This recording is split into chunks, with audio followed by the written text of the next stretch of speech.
Hi everybody and welcome to Into Fly Fishing, a channel where we teach you how to select the right gear and use the correct techniques for a day out on the water. In this video, I'll show you 10 of my favorite trout flies.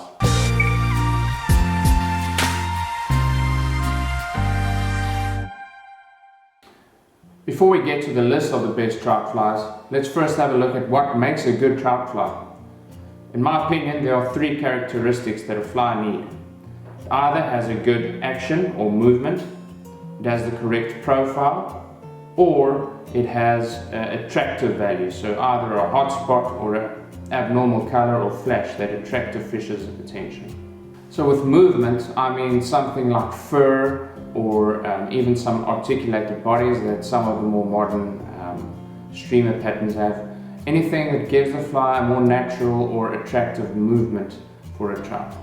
The action of a fly can be obtained by attaching materials such as rabbit fur, zonker strips, marabou, or even a hen hackle to the hook, and this just gives the fly incredible movement. On the profile side, you have to answer the question, does this fly have the correct profile to mimic or imitate the natural life form? For instance, a dry fly doesn't necessarily look like something natural. But if you do cast it and it sits in the film of the water, on top of the water, the view from below, the trout sort of view, the fly very often has the correct profile that imitates either a mayfly or a caddis. Same can be said for a nymph, where something like a pheasant tail nymph has a very good profile to imitate a mayfly nymph. So always when you tie a fly, keep the general profile of that life form in mind. That sort of will make your flies more effective and in the long run will catch you more fish.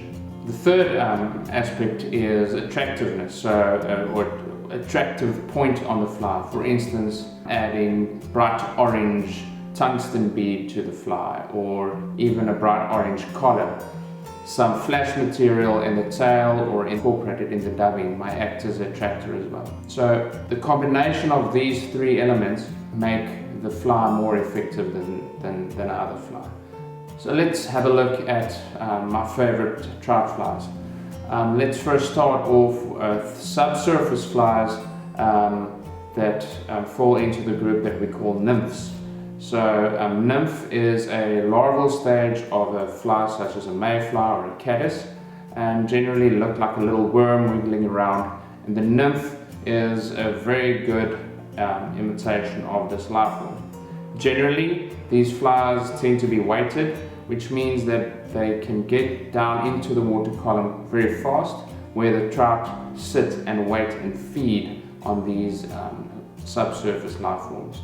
So the first fly on my list is called the Perdigon Nymph. This nymph can either be tied on a standard hook with a down pointing eye, or on a jig hook.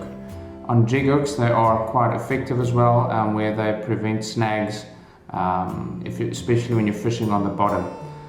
What makes this fly very effective is its slender profile. It doesn't have any bugginess or anything that would prevent the fly from getting down. So if you're fishing fast water and really need to get down very quick, the Perdigon is unbeatable.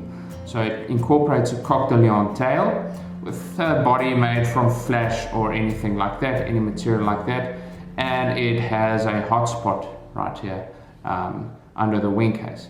It also includes a very heavy tungsten bead, generally for trout in normal fishing conditions 2.5 mil up to 4 mil, depending on the depth and the speed of the water that you're fishing. So this is the Perdigon Nymph, probably one of my first or my go-to nymph patterns. My second favorite nymph is more a traditional pattern. It's called the Copper John. Many of you would be familiar with this pattern. It has caught trout for me throughout the world, in still waters and rivers. What I love about the Copper John was it was one of the first flies that really looked at the general profile of a mayfly nymph. You can see it just looks like a mayfly with a split tail and the gills coming out, or the little legs coming out of the thorax. It has a very good profile, as I said, and it's very heavy, so it just gets the fly down into the water column where the fish are feeding. The fly is tied using two or a split tail made from goose bites. It has a wire body which is nice and slender and adds weight to the fly. Just a general thorax made from peacock herl, which trout just tend to love. They love peacock herl. And these days I tie them using tungsten beads. In this case I've got a gold tungsten bead, but you can change the color of the copper johns from this sort of gold color into the pinks and coppers, and it's just really an incredible nymph pattern. Number 3 on my list is called the Pheasant tail nymph. Everybody who's fished for trout before know this fly, and I put it on the list because of its sort of long history, strong history in trout fly fishing, but also on how effective it is. I still use this fly. It's one of my go-to fly patterns as well, but I tend to tie it in a more modern way, with less frills and unnecessary things. I try and tie the fly with a very slender profile. You'll see the abdomen has a very slender profile. I use 3 pheasant tail fibers for the tail that I split up, just to sort of give the idea that it is a mayfly nymph. And then I build the thorax up and use the fluorescent orange bead just as a hot spot. That is the hot spot, like an attractive little spot on the fly. This fly gets down very quick due to that hot spot and the slender profile of the fly. You'll notice on more traditional pheasant tail nymphs, the thorax is a lot more buggy, but in my personal opinion, this fly works a little bit better because it gets the fly down to where the fish are much quicker. As far as trout flies go, I don't think there are many better than the gold-ribbed hare's-ear, or GRHE. This is number 4 on my list and probably one of my favorite nymph patterns as well. You'll notice that I tied it quite buggy in this case, and this is how I like fishing it, especially in still waters. I fish it in a rig of 2 or 3 other nymphs, and it just works exceptionally well in still waters and rivers. Traditionally, the whole fly was tied using hare's mask or hare's ear, but in this case I started using other materials for the tail. Here I just use a little bit of partridge just to get a little bit of movement in the tail, and for the body I used a more modern sort of style hare's dubbing that incorporates a UV material. And in the thorax I just went for the traditional hare's ear, hare's mask material. That creates a great buggy looking fly, and what that does is this buggy material here in the thorax catches little bubbles and has a little bit of movement, and that just makes the fly look much more natural, especially it has this incredibly realistic profile. So that's number 4 on my list, the gold-ribbed hare's-ear. Number 5 is the last nymph on my list of the 10 best trout flies, and this nymph can also be used like a streamer, in the sense that you can strip it a little bit faster and use it on sinking lines and similar techniques that you do streamer fishing. And this is called the Damselfly Nymph.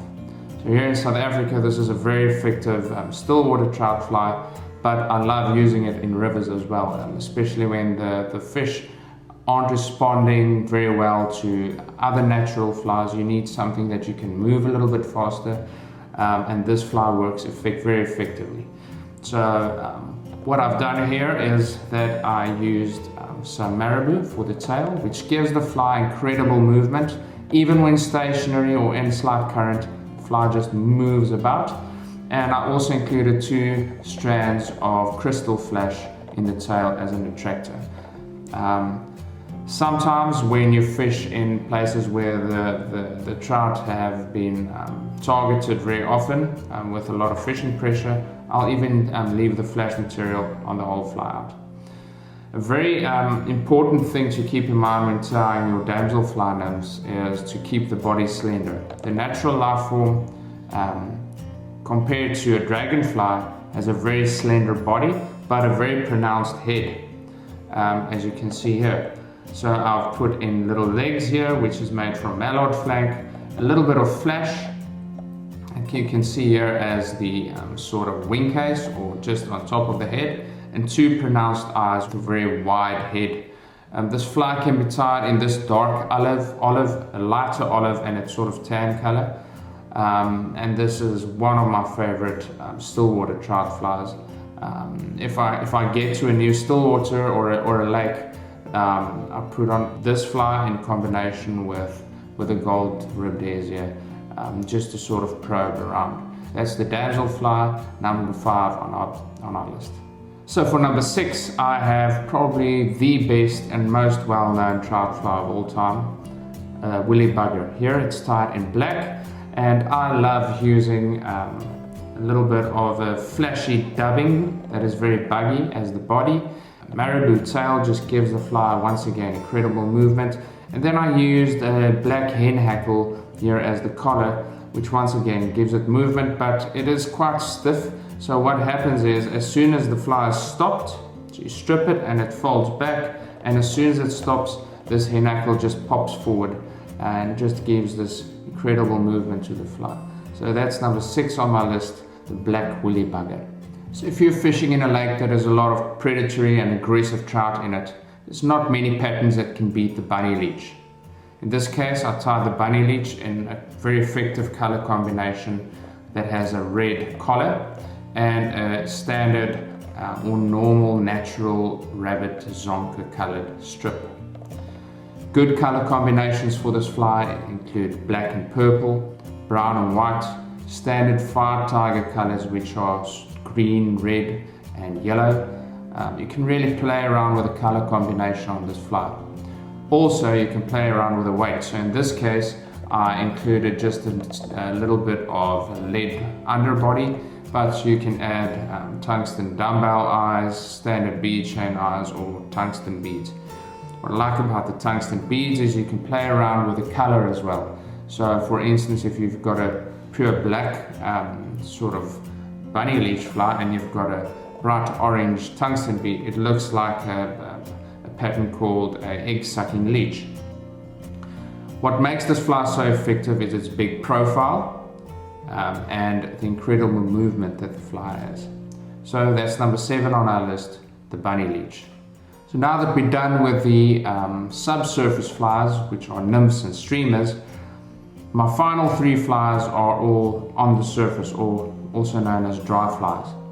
So number 8 here is one of my favorite patterns. It's called the Klinkhammer. It's developed by the Dutch fly tie, very popular fly tie called Hans van Klinken, and it was developed to imitate a caddis fly that was busy emerging or in the emerger phase of the life cycle.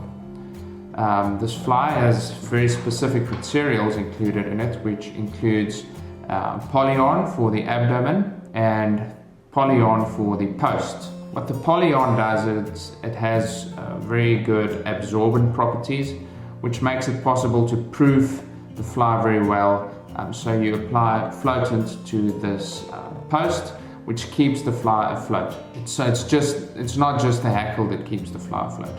The traditional fly only had a cock hackle that supported it, but in this case you'll notice that I added a good amount of CDC, which I like doing because it adds to the bugginess of the fly and it gives it a much more natural or lifelike imitation. What the CDC does is it traps little air bubbles and just makes the fly's profile look perfect from below, or as the trout see it. So this is one of my favorite dry flies, one of my go-to patterns when fish are feeding on the surface but they don't break the surface, so they're feeding on caddis just under the surface. This is a deadly pattern in cases like that. So always have a couple of these Klinkhammers in your box in various colors and various sizes. I generally like tying them for general trout fishing from sizes 12 to about 20 or 18. If the fish are very picky, they'll eat something a little bit smaller. So that's number 8 on our list, the Klinkhammer. So for number 9, I have a very effective mayfly imitation. It's called a parachute Adams, and it's derived from the original Adams. So anybody that has fished the regional Adams know that especially on smaller sizes, the hackle tends to become so big that as a fish rises and takes the fly, it pushes the hook point away from the fish, especially when the fish rises very slowly. It doesn't always happen, but there are cases where this does happen. And this is why I love the parachute style hackle. As you can see, it has an incredible profile from below. So you can see the little tail of the fly, which is made from coq de leon, the very slender body. In this case, I made it from goose bite that is just wrapped around the abdomen, and the hackle is made from a cock hackle and CDC combination. So as you can see, it has an incredible profile, yet the gape of the hook is very true. It is very exposed, so if a fish does come up, the hook point will surely penetrate. Always have a couple of these in your box. Good sizes include from 12 to 20, tie them quite small, and in general colors. Pale morning dun colors, which is like a yellow, sort of this color, grey, black, and here in South Africa we also fish them with a red body. Very effective fly.